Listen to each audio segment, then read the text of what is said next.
जीवजिती जीवना संगे मत्स्या मरणत्या वियोगे जया चित्ती जैसा भाव तया जवळी तैसा देव सकळा पढिये भानू परित्या कमळासी जीवनू जया चित्ती जैसा भाव तया जवळी तैसा देव तुका म्हणे माता पाहे तान्हुल्याची चिंता जया चित्ती जैसा भाव तया जवळी तैसा देव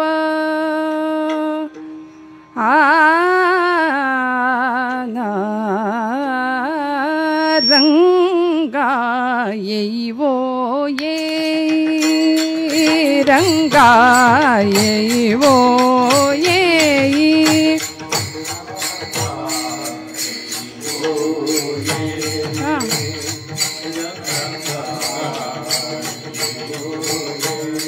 हा रंगा येईवो ये हा रंगा येईवो ये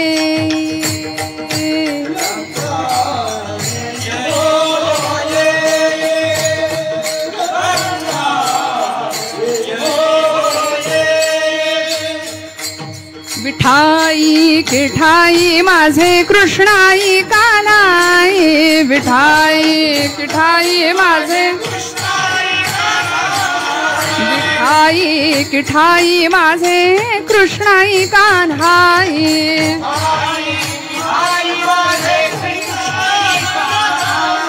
विठाई किठाई माझे कृष्णाई कान्हाई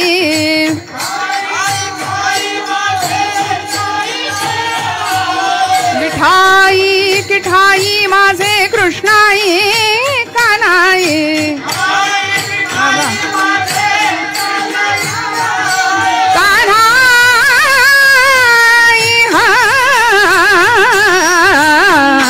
रंगा येईवो येई रंगा येईवो येई रंगा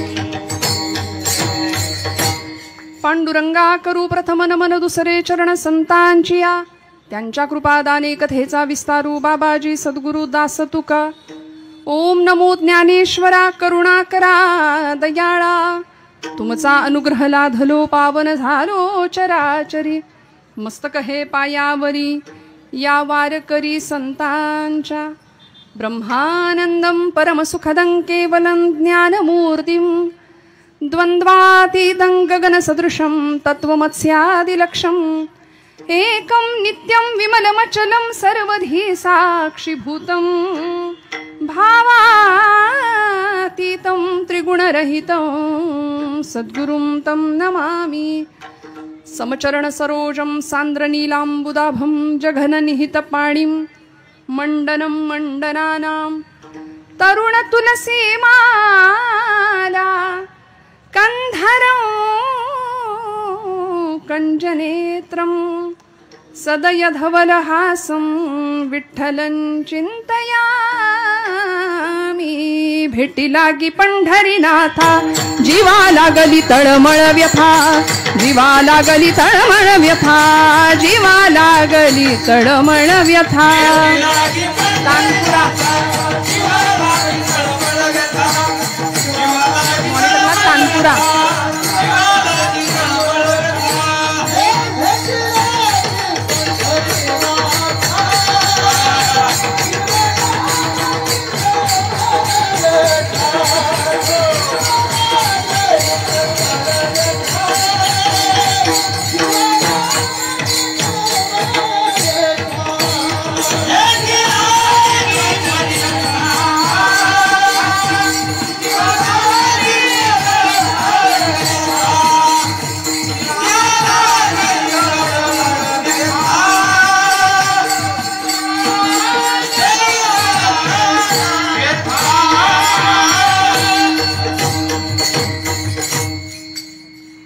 वक्रतुंड महाकाय सूर्यकोटी समप्रभ निर्विघ्नं कुरु मे देव सर्वकार्येषु सर्वदा। जय जय वो शुद्धे उदारे प्रसिद्धे अनवरत आनंदे वर्षतीये। तुम्ही श्रोते जगदीश मूर्ती तेथे माझी व्युत्पत्ती किती। बुद्धिहीन अल्पमती सलगी करीतसे विठ्ठल विठ्ठल विठ्ठल।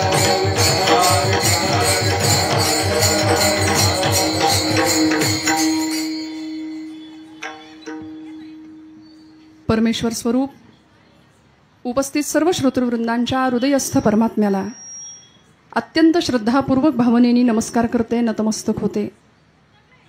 श्रोते तुम्ही महेशाची या मूर्ती, मी दुबळा अर्चित असे भक्ती। बोल जरी गंगावती तरी स्वीकाराल की। परब्रह्म स्वरूप असलेल्या सर्व श्रोतृवृंदांच्या हृदयस्थ असलेल्या नारायणाला आत्मारामाला वंदन। सेवेसाठी उपस्थित असलेली सर्व वारकरी संप्रदायातली बारीक बारीक बारीक। आता तानपुरा एकदा एवढा ठेवलाय ना, आता हलवायचं नाही, कमी पण नको आणि बारीक पण नको। आपल्या महाराज मंडळींचा आवाज खूप गायला लागले की वाढवू नका, तेवढाच ठेवा हा।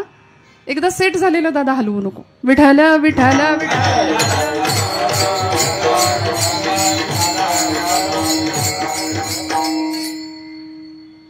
श्री चिंतामणी मित्रमंडळाच्या 15व्या वर्षीच्या ह्या अखंड हरिनाम सोहळ्यामध्ये तानपुरा बारीक कर थोडा।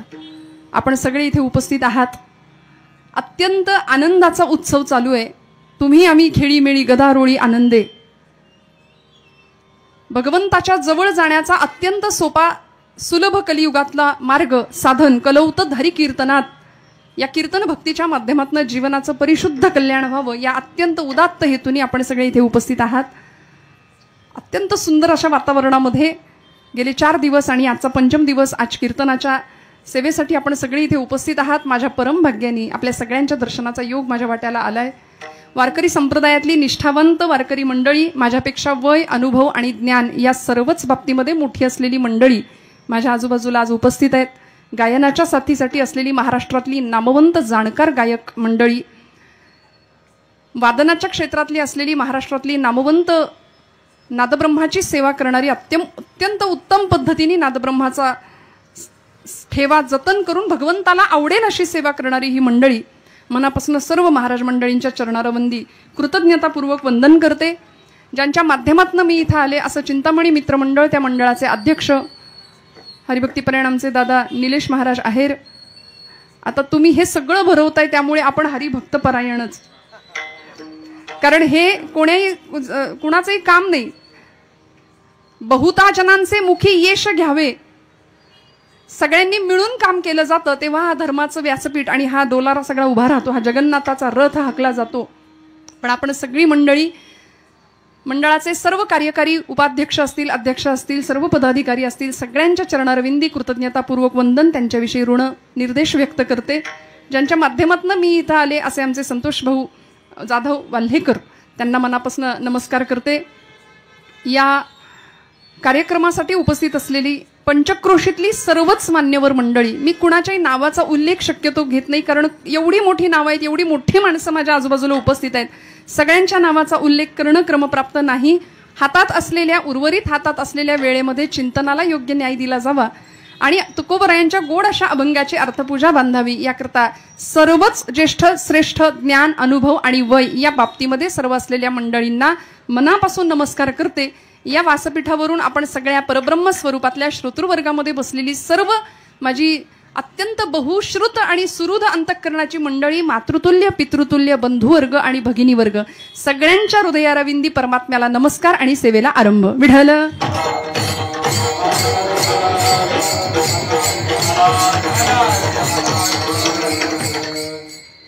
संतश्रेष्ठ जगद्गुरु तुकोबरायांचा गोड असा गाथा प्रकरणातला गाथेतला अभंग, भक्ती ज्ञान आणि वैराग्याचं युती पर्व म्हणजे तुकोबरायांची गाथा आहे। कलियुगातलं भरकटलेल्या समाजासाठी भरकटलेल्या तरुण पिढीचं संस्कार केंद्र म्हणजे तुकोबरायांची गाथा आणि माऊलींची ज्ञानेश्वरी आहे। संभ्रांत झालेल्या समाजाला योग्य पथप्रदर्शन करणारं एकमेव साधन म्हणजे कीर्तनाचं साधन आहे, भक्तीचं साधन आहे, अध्यात्माचं साधन आहे। प्रत्येक युगामध्ये सांगितलेल्या भक्तीच्या प्रकारांमध्ये कलौतधारी कीर्तनात हे कीर्तनाचं उत्तम असं सोपं साधन संतांनी तुमच्या माझ्या हातात आणून दिलं. आणि या कीर्तन सोहळ्यामध्ये आज 5व्या दिवशीच्या कीर्तनाच्या सेवेसाठी घेतलेला अभंग, हा अभंग जगद्गुरु संतश्रेष्ठ वैराग्य राग रसिक भक्तिवर्य, भक्तीचे आचार्य असलेले, वैराग्याचे मूर्तिमंत पुतळे असलेले आणि सकल भागवत धर्म मंदिराच्या कलशस्थानी विराजमान असणारे संतश्रेष्ठ जगद्गुरु तुकोबाराय यांचा 4 चरणांचा अत्यंत सोपा, सुटसुटीत आणि सगळ्यांना कळेल असा सुंदर अभंगास निरूपणा करता घेतलाय.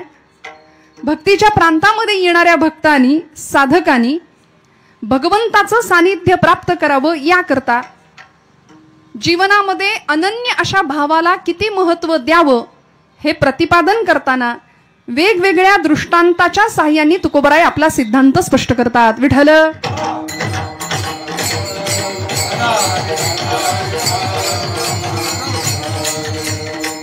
कीर्तनातला दृष्टांत हा सिद्धांताच्या पक्केपणा करता असतो. खूप लक्ष देऊन ऐका बरं का. सगुण चरित्रे परम पवित्रे सादर वर्णावी ऐसी कीर्तन मर्यादा हो संतांच्या घरची. भगवंताला आवडेल असं कीर्तन आपलं असावं.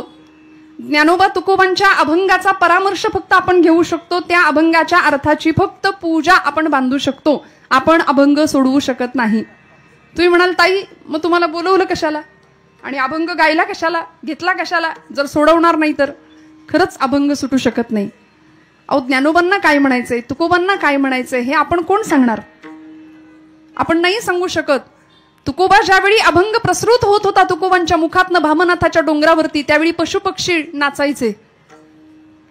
एखादी चिमणी तुकोबारायांच्या खांद्यावर येऊन बसायची. तुका म्हणे होत मनाशी संवाद आपुलाची वाद आपणासी, या अवस्थेला तुकोबाराय पोहोचले होते. वृक्षवल्ली आम्हा सोय रे वनचरे, वृक्षावल्ली आम्हा सोय रे वनाचरे, पक्षी ही सुस्वरे आळवीती, वृक्षवल्ली आम्हा सोय रे वनचरे. महाराज आले ना भामनाथाच्या डोंगरावर. यंदाच्या बीज महोत्सवामध्ये तुकोबारायांच्या भंडारा डोंगराच्या सुवर्ण मंदिराच्या कळसाचं काम होणार आहे.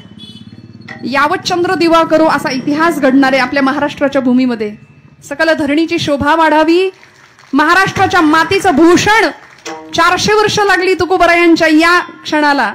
महाराज जरा चुकलंच हो आमचं. महाराष्ट्रात राहिलो आम्ही, छत्रपतींच्या महाराष्ट्रात राहिलो, ज्ञानोबा तुकोबांच्या महाराष्ट्रात राहिलो आणि भागवत धर्माच्या कलशस्थानावर असणाऱ्या तुकोबांच्या मंदिराचा सुवर्ण कळस बांधण्याला थोडा विलंबच लागला. पण जे झालं ते उत्तम. महाराष्ट्रातली सर्व वारकरी जनता एकत्र येते. महिला वर्गाने गळ्यातला एक एक मणी सुद्धा देऊ केला त्या मंदिराकरता. आणि इतकं सुंदर सुवर्ण मंदिर तुकोबारायांचं उभं राहतंय भामनाथाच्या त्या पवित्र तीर्थक्षेत्रावर डोंगरावरती. त्याच डोंगरावर तुकोबारायांची गाथा जन्माला आली, तिथं अभंग निर्माण झाले. आणि ज्यावेळी महाराज एखाद्या वृक्षाच्या बुंध्याशी बसायला जायचे तेव्हा फांदीवरची एखादी चिमणी उडून जायची. तुकोबाराय तिला म्हणायचे, बाई ग, तुझ्यातला आणि माझ्यातला आत्मतत्व जर एक आहे तर मला असं वाटतंय तू ये आणि माझ्या खांद्यावर बस, माझ्या मांडीवर बस. आणि मग अद्वैताचा उत्तम साक्षात्कार जो तुकोबारायांना प्राप्त झाला तो तुम्हाला मला मिळावा याकरता तुकोबारायांचं अंतर करचळलं. आणि मग भक्तीच्या प्रांतामध्ये ज्ञानोबा काय, तुकोबा काय, अलीकडच्या अनेक संतांपैकी सर्वच संतांनी फक्त तुमच्या माझ्या जीवनाचा कल्याणाचा एक सुंदर सुखकर मार्ग आम्हाला घालून दिला. आणि मग कीर्तनाच्या माध्यमातून आबाल वृद्ध यारे यारे लहान थोर याती भलती नारी नर सकळांसी आहे येथ अधिकार. सगळे या म्हणाले, सगळे या. कारण हा संप्रदाय आईचा आहे, हा संप्रदाय स्वीकारणारा आहे. तुम्ही जसे असाल तसे तुमच्या दोषांसकट आम्ही तुम्हाला स्वीकारतो. कारण संतांना या जगाने माऊलीचा दर्जा दिला. कैवल्य साम्राज्य चक्रवर्ती विश्व माऊली ज्ञानोबाराय, वैराग्याचे कळस असलेले तुकोबाराय, नामाचा प्रसार प्रचार करणारे संतश्रेष्ठ नामदेव महाराज, शांती ब्रह्म स्वरूप असलेले संतश्रेष्ठ एकनाथ महाराज आणि वैराग्याचा मूर्तिमंत पुतळा, वैराग्याचे मूर्तिमंत कळस असलेले संतश्रेष्ठ जगद्गुरु तुकोबाराय. पंचही प्राण यातला एक जरी प्राण हरवला तरी जीवन आणि शरीर कलेवरासारखं होणार आहे आमचं. महाराजांच्या नंतर निळोबाराय आहेत. निळोबारायांना तुकोबरायांना समकालीन असलेलं महाराष्ट्रातलं एक व्यक्तिमत्व, शक्तीची उपासना, सामर्थ्याची उपासना आणि उपासनेचं सामर्थ्य सांगणारे राष्ट्रगुरु समर्थ रामदास स्वामी आहेत.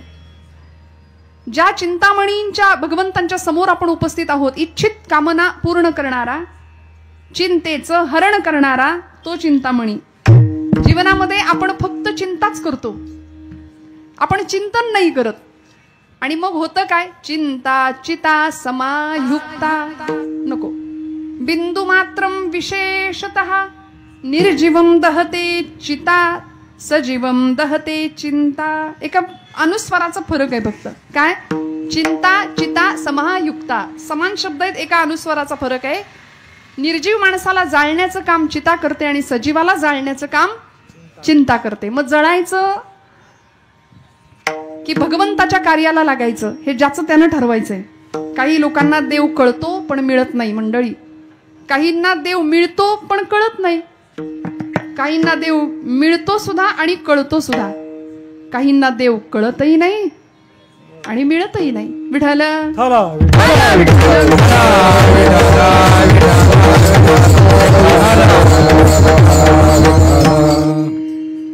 इतकं गोड पांडुरंगाचं कीर्तन माझ्या तुकोबरायांनी करावं, नामदेव महाराजांनी करावं की भगवंत कीर्तनामध्ये नाचावा, गोड कीर्तन करावं. तासन तास 5-5 तास तुकोबराय कीर्तन करत होते. बरं काय होतं? फुटकीच वीणा त्याला 3 तारा घाली येर झारा पंढरीशी. अवला आईसाहेबांनी, जिजाई आईसाहेबांनी केलं ना हो वर्णन. तुकोबाची कांता सांगे लोकापाशी,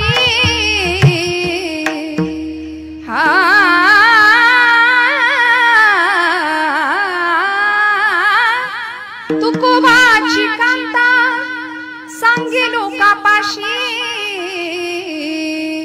जातो माझा वेडा पंढरी, जातो माझा वेडा पंढरी,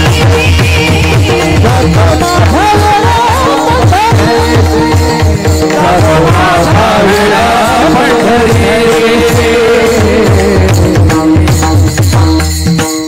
तुकोबाची कांता सांगे लोकापाशी, सगळ्यांना सांगायची. वेळ लागलं धन्याला. आणि मग महाराजांना विचारावं, धनी तुम्ही रोज त्या काळतोंड्याचं पाय पकडण्यासाठी जातायसा? अहो माझ्या संसाराची धुळदाण झाली बघा की त्याच्याकडं. महाराज म्हणायचे, अवले चिंता करू नको. सगळ्या चिंतांचं हरण करणारा चिंतामणी आहे ना तुझ्यासोबत, विटेवर उभा आहे ना. भगवान मंगलमूर्तींचं अधिष्ठान आज आपल्या समोर आहे. चिंतांचं हरण करणारा चिंतामणी आहे. म्हणून माणसांनी चिंता नाही करायची, चिंतन करायचं. चिंतने चिंतने काय परिणाम होतो? तद्रूपता. भगवंताशी तादात्म्य पावलं जातं. देव आणि आपण याच्यामध्ये भेद राहत नाही. आणि हीच अभेद वृत्ती एका साधकाला निर्माण व्हावी यासाठी तुकोबरायांचं अंतःकरण करचळतं, संतांचं अंतःकरण करचळतं. तुमच्या माझ्या जीवनाचा उत्तम मार्ग संतांनी आम्हाला सांगावं. कारण जीवनाची असलेली अपूर्णता, संसारामध्ये प्रपंचिकाचं असलेलं सगळं भरकटलेपण, नैराश्य, दुःख, ताप, काही कमी ताप आहे का आम्हाला? संसारातला ताप सहन होईना म्हणून इकडे आलो का नाही आपण? खरं सांगा, हो म्हणा. आहे का संसार सुखाचा? आहे का? आहे का कुणी कुणाचं? आता इथे माना हलवत आहे पण तिथं प्रपंचासाठीच रडतो आम्ही. प्रपंचच आम्हाला रडवतो हे माहिती असून सुद्धा प्रपंचासाठी रडतो आम्ही. पोटचं लेकरू नाही जेवलं तर आईच्या डोळ्यात पाणी येतं. येतं की नाही? खरं सांगा महिला वर्ग. दिवसभर नाही आजारी पडले, नाही जेवत, आमच्या डोळ्यात पाणी येतं. पण देव जेवत नाही म्हणून आपण रडतो का? आता खरं सांगा. नाही रडत. आम्ही लबाड आहे त्या बाबतीत. आम्ही नाही रडत. नामदेव महाराज देव जेवला नाही म्हणून रडले. भक्तीच्या या अवस्थेला पोहोचले होते. तुकोबराय भंडाऱ्याच्या डोंगरावर अभंग रचना करत असताना जन विजन झाले आम्हा विठ्ठल नामाप्रमाणे या परमोच्च अवस्थेला जाऊन पोहोचले होते की आता प्रपंच बाजूला ठेवावा. बरे झाले देवा निघाले दिवाळे, बरी या दुष्काळे पीडा केली, जो संसार तापे तापला तोची परमार्थी भला. बरं झालं देवा, बरी या दुष्काळे पीडा केली, बरे झाले देवा बाईल कर्कशा. अवलीच्या बाबतीत महाराज म्हणायचे, बरं झालं बायको अशी मिळाली. बरं, अवलाईंचा स्वभाव असा होता की त्यांनी जाहीर केलं, माझा वेडा पंढरीला जातो. म्हणजे खरं तर या वर्गाचा सगळ्यांचा हाच अनुभव आहे की नाही? व्यवहारात आपण किती मोठे असा, तुम्हाला काही कळत नाही गप्प बसा म्हणायला लागतं की नाही, ऐकायला लागतं की नाही, खरं सांगा. फक्त तुकोबरायांनी ते जाहीर केलं, आम्ही जाहीर करत नाही, एवढंच काही. ते महाराज जाहीर करतात गाथेत. आणि आता आमच्याबद्दल काही बोलायचंच नाही, आम्ही सगळ्या लाडक्या बहिणी आहे. आमचा आवाज सगळीकडे, घरातही आमचा आहे, बाहेरही आमचाच आहे, होय की नाही महिला वर्ग. आजचा दिवस आपला आहे, खणखणीत टाळ्या वाजवा एकदा जोरदार आपला, आणि एकदा जय जयकार करा, जगदंबा माता की विठ्ठल विठ्ठल.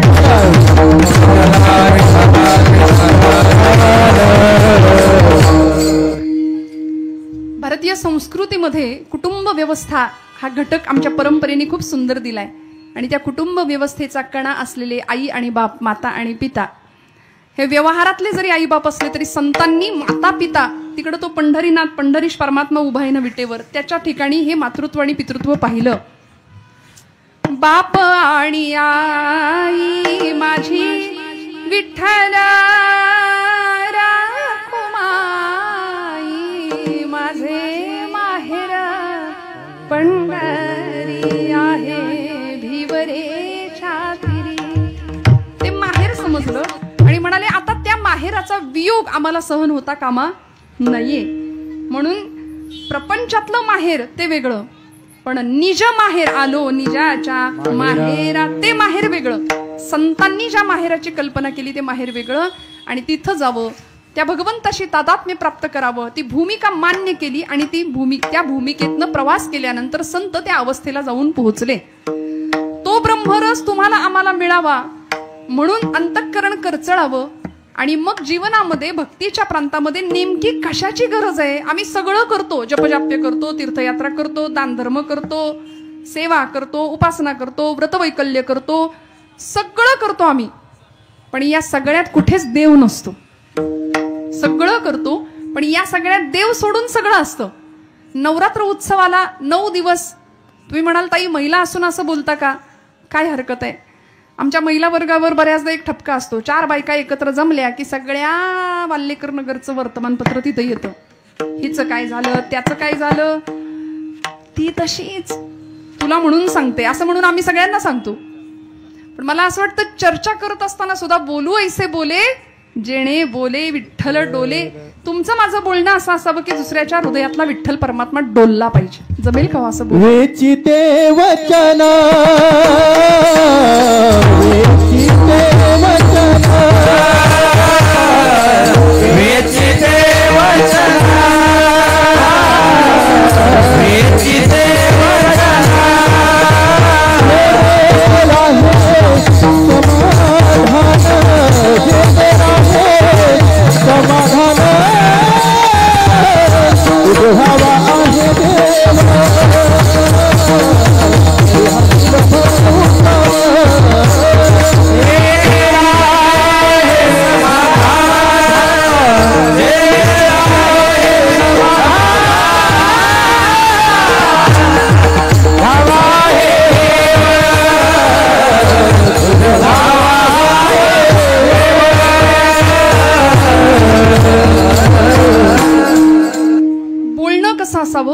आचार कसा असावा, विचार कसा असावा, सगळ्याचं उत्तम मार्गदर्शन संतांनी या भूमीमध्ये आम्हाला केलं. आम्ही भाग्यवान आहोत, संतांच्या भूमीत राहतोय, महाराष्ट्राच्या भूमीत राहतोय. भरतखंडे जन्मप्राप्ती हेतो परमभाग्याची संपत्ती. आपल्यासारखं भाग्य आपणाकडे आहे. ज्ञानोबा तुकोबांची आम्ही लेकरं आहे आणि महाराष्ट्रात असून जर ज्ञानोबा तुकोबांना आम्ही विसरलो तर आमच्यासारखे करंटे नतद्रष्टा आम्ही बरं का. इथे राहतो ना, मग छत्रपतींचा आदर, ज्ञानोबांच्या तुकोबांच्या विषयी आदर आम्हाला असलाच पाहिजे. मराठी मराठी मराठी म्हणून आम्ही गौरव करतो, पण मराठी शब्दाची खरी व्यापक संकल्पना मांडली ती छत्रपती शिवप्रभूंनीच स्वराज्याच्या संकल्पना. 96 कुळी 92 कुळी मराठा हे सगळं बाजूला ठेवा. हे करण्याच्या नादात हिंदू धर्म विभागला गेला, अनेक तुकड्यांमध्ये विभागला गेला.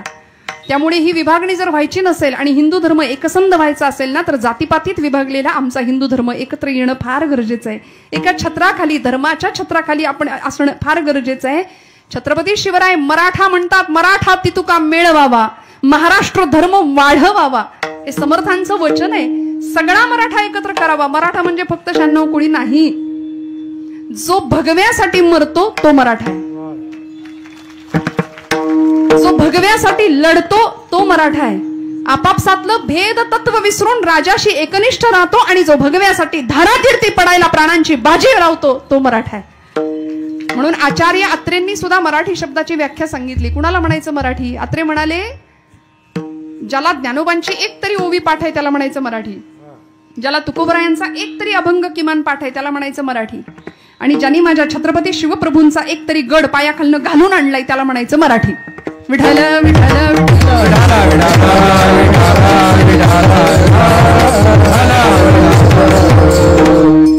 कीर्तन म्हटलं की अनेकांची टाळी लागते. काहींची ब्रह्मानंदी टाळी लागते, काहींची ब्रह्मानंदी टाळी लागते. दोन्ही प्रकारे टाळ्या लागतात ना. बरं, माणसं सुद्धा आपली इथली प्रकाश योजना व्यवस्था, ध्वनी संयोजन उत्तम, सगळं छान आहे. मला सगळ्यांचे चेहरे स्पष्ट दिसत आहेत. इतकं छान आहे, इतकं टवटवीत वातावरण असावं, माणसं हसायला सुद्धा तयार नसतात. म्हणजे आपण हसलो तर आपण आध्यात्मिक ठरणार नाही की काय, अशी एक भीती असावी माणसाला. माणूस हसायला तयार नाही, कुणाकडे बघायला तयार नाही, कुणाचं ऐकायला तयार नाही, कुणाशी बोलायला तयार नाही. तरी आमचं केवढं भाग्य, या गादीवर आम्ही उभे राहतो. साधू संतांची पुण्याई एक कृपा आहे आमच्या पाठीशी, आणि आपण सगळे निदान 1.5-2 तास आमचं ऐकताय, केवढं भाग्य आहे. ही आमची नाही, ही ज्ञानोबा तुकोबांची कृपा आहे. काय द्यावे त्यासी भावे उतराई, ठेवी ताहा पायी जीव थोडा. त्यामुळे मस्त टवटवीत चेहऱ्यानी रिलॅक्स बसा. 10च्या पुढे मी कीर्तन करणार नाही. 10 वाजले तर मला काही बोलू नका, मला परमिशन आहे. हा, पण मी अजिबात तुम्हाला कंटाळा येईल इथपर्यंत वाढवणार नाही. आपल्या सगळ्यांच्या म्हणजे 10ला संपवलं म्हणजे आधी सांगितलेलं बरं असतं, तुमची मानसिकता तयार होते. थोडंसं पुढे मागे होतं, मागे नाही पुढंच जातं. हे आधी सांगितलेलं बरं असतं, म्हणजे आपण त्या तयारीने बसतो, त्या मानसिकतेने बसतो. मस्त खणखणीत जेव्हा टाळी वाजवायची तेव्हा टाळी वाजवायची, खणखणीत नाम घ्यायचं तेव्हा नाम घ्यायचं. व्यवहारातलं सगळी चिंता, टेन्शन, फ्रस्ट्रेशन, व्याप सगळं सोडा. काही क्षण फक्त देवाला द्या. आहेच की हो व्याप, इथून या मंडपातनं बाहेर गेल्यानंतर आहेच की नाही संसार, सगळं आहेच की नाही. आता 1.5-2 तास जे काही आपल्या हातात आहेत ना ते फक्त परमेश्वराचे आणि आपले, बस. त्यामुळे भगवंताचं सानिध्य जर प्राप्त व्हायचं असेल तर या अभंगामध्ये तुकोबरायांनी 3 शब्द वापरलेत बघा. पहिला शब्द आहे जीव, दुसरा शब्द आहे देव, आणि तिसरा शब्द आहे भाव. विठ्ठल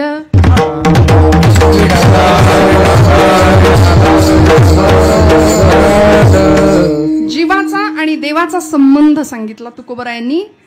जीव बिंदू आहे, देव सिंधू आहे. सिंधूची ताकद खूप मोठी आहे, समुद्राची ताकद खूप मोठी आहे. बिंदूची ताकद तेवढी नाहीये समुद्राच्या एवढी, पण सिंधूचे सगळे गुण बिंदूमध्ये असतात. समुद्राचे सगळे गुण त्या एकाशा थेंबामध्ये सुद्धा असतात. भगवंत म्हणजे देव अविनाशी आहे, तसा जीव सुद्धा अविनाशी आहे. संपतो तो देह संपतो बरं का, जीव नाही संपत. जीव काय करतो? भगवद्गीतेचं तत्वज्ञान आहे. वासांसी जीर्णानि यथा विहाय नवानि गृह्णाति नरोपराणि यथा शरीराणि विहाय जीर्णानि अन्याति संयानि. ऐक जैसे जीर्ण वस्त्र सांडीजे मग नूतन वेढीजे तैसे देहांतराते स्वीकारिजे चैतन्यनाथे. हा नियम आहे जीवाचा. जीव अविनाशी आहे, भगवंतासारखाच आहे. तो अविनाशी आहे, तो संपत नाही. फक्त तो देह आवरण बदलतो. जीव अखंड आहे, शाश्वत आहे. सर्वज्ञ, सर्वशक्तिमान आणि सर्वसाक्षी असलेला परमेश्वर, अजर अव्यय आणि अविनाशी असलेला परमेश्वर, तो भगवंत जीवाशी नातं सांगतो. गीतेचा 15वा अध्याय, ममैवांशो जीव जीवलोके जीवभूत सनातनः मनःषष्ठाणि इंद्रियाणि प्रकृतिस्थानि कर्षति. ममैवांशो जीवलोके जीवभूत सनातन. भगवंतांनी स्वतः देवाचा आणि जीवाचा संबंध सांगितलाय. 3 प्रकारचे संबंध आहेत. 3 प्रकारचे संबंध आहेत. पहिला संबंध आहे जन्मजात संबंध, जो आईचा आणि त्याच्या लेकराचा, तिच्या लेकराचा संबंध असतो. तो कुठला? जन्मजात संबंध. नाळेचं नातं आहे ते, पण प्रसंगी तेही नातं तुटतं. जरा मुलगा मोठा झाला, पंख फुटले की आई आई करणारा मुलगा काय करतो? अनुभव आहे घराघरातलं ते. तो आई विचारत नाही तुम्ही आमच्यासाठी काय केलं. हा प्रश्न 16-17 वर्षाची पोरं चटकपटक बोलायला लागली की विचारतात आई बापाला. तो संबंध सुद्धा टिकत नाही जन्मजात. मग दुसरा संबंध आहे प्रस्थापित संबंध. निर्माण केलेला संबंध, नातं निर्माण केलेलं, मानलेला भाऊ, मानलेली बहीण, मानलेला चुलता, मानलेला मामा, सगळं मानलेली नाती सुद्धा परिस्थितीनुसार तुटू शकतात. पण या जगामध्ये असा एक संबंध आहे, असं एक नातं आहे की जे कधीच तुटू शकत नाही, जे जीवाचं देवाशी असलेलं नातं. त्याला भगवंत गीतेमध्ये सांगतात जीवभूत सनातन, एक सनातन संबंध आहे, अनादी काळापासून असलेला जीवाचा आणि देहाचा संबंध, देवाचा संबंध. मग तो देव जसा आहे ना तसा जीव असला पाहिजे. आमचा प्रवास, या जीवाचा प्रवास देवत्वाच्या दिशेने झाला पाहिजे. कसा होईल तो प्रवास? मी रस्त्याने चालले होते बरं का, आणि छानपैकी गणपती बाप्पाच्या मूर्ती घडवण्याचं काम चालू होतं. मूर्तिकार मूर्ती घडवत होता. ओबडधोबड टोकेरीत पडलेले ते दगड होते आणि माझं एका दगडाकडे लक्ष गेलं. मी त्या मूर्तिकाराला विचारलं, म्हणलं की बाबा, इतक्या ओबडधोबड टोकेरी दगडातनं तुम्ही एवढी सुंदर मूर्ती माझ्या बाप्पाची घडवताच कशी? माझा आपला बावळटासारखा प्रश्न होता. तो म्हणाला, ताई तुमच्या शब्दात सांगू का? म्हटलं सांगा. तो म्हणाला, या दगडामध्ये आधीच मूर्ती होती. या नीट ऐका लक्ष देऊन, या दगडामध्ये आधीच मूर्ती होती, फक्त त्या मूर्तीला नको असलेला भाग मी छिन्नी आणि हातोड्याच्या साह्याने काढला. आतमध्ये देवत्व आहे तेच आहे की नाही? छिन्नी हातोड्याचा घाव करी दगडाचा देव, खाई दैवाचे तडाखे त्याचं माणूस हे नाव. देवत्वाचा प्रवास मनुष्यत्वाकडून व्हायचा असेल ना, तर माझ्या डोक्यात त्यावेळी प्रकाश पडला की खरंच आहे गड्या, आपल्या जीवनातला सुद्धा नको असलेला भाग काढला की आतमध्ये देवत्वच आहे. नको असलेला कितीतरी भाग ओझं घेऊन आम्ही वावरतो. भगवंतांनी देह दिला, त्या देहामध्ये मन आणि बुद्धी सारखी साधनं दिली की जी बुद्धी आम्हाला कुठं घेऊन जाते. बुद्धीचे वैभव अन्य नाही तुझे, बुद्धीचे वैभव अन्य नाही, बुद्धीचे वैभव अन्य नाही तुझे, बुद्धीचे वैभव अन्य नाही तुझे, एकामेश्वराचे सकळ सिद्धी, एकामेश्वराचे सकळ सिद्धी, एकामेश्वराचे सकळ सिद्धी. ती बुद्धी आम्हाला त्या केशीराजापर्यंत घेऊन जाते बघा. पण ही बुद्धी आम्ही नको त्या ठिकाणी खर्च करतो.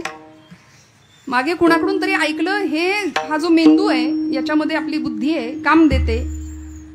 काहींची काम देतच नाही. काहींना असं वाटतं इथं येऊन बसावं, काहींची बुद्धी त्याला सहाय्यभूत होत नाही, ती येतच नाहीत पावलं इकडे, ती यावेळी नको तिकडे जातील अजून, नाही का? पण हे खरंच डस्टबिन आहे का हो आमचं?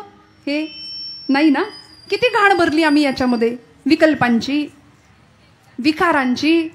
याची अडवीन, त्याची जिरवीन, तुला बघून घेईन. 25 वर्षापूर्वी अमक्या अमक्या लग्नात अमक्या अमकीनं मला 250 रुपयाची हलकी साडी दिली, काय बघते माझ्या पोराच्या 25 वर्षाचं दुखणं जपून ठेवतो आम्ही.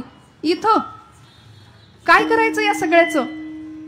त्यामुळे ही सगळी घाण बाजूला व्हावी, हृदय स्वच्छ व्हावं, आणि या मंडपात आल्यानंतर देह इतका शुद्ध स्वच्छ व्हावा. पाय चौरंग झाले पाहिजेत, हात बिल्वपत्र झालं पाहिजे, डोळे समया झाल्या पाहिजेत, आणि हृदय गाभारा बनला पाहिजे. भगवंत येतो हृदयात, भगवंत येतो. आज माझ्या महिला वर्गासाठी अजून एकदा अशाच टाळ्या चालू ठेवा, कारण आज 1.25 लाख तुळशीदळाचं अर्पण महिला वर्गाने केले, बरोबर ना? भगवान गोपाल कृष्णांच्या चरणारविंदी इतकं गोड दिवस, इतकी गोड सेवा आपण सगळ्यांनी केली आहे. इथं आल्यानंतर हेच घडतं, हेच घडतं. होका दुराचारी विषयी आसक्त, संत कृपे त्वरित उद्धरतो. तुमचा माझा उद्धार होण्याचा मार्ग एकमेव संत आम्हाला सांगतात.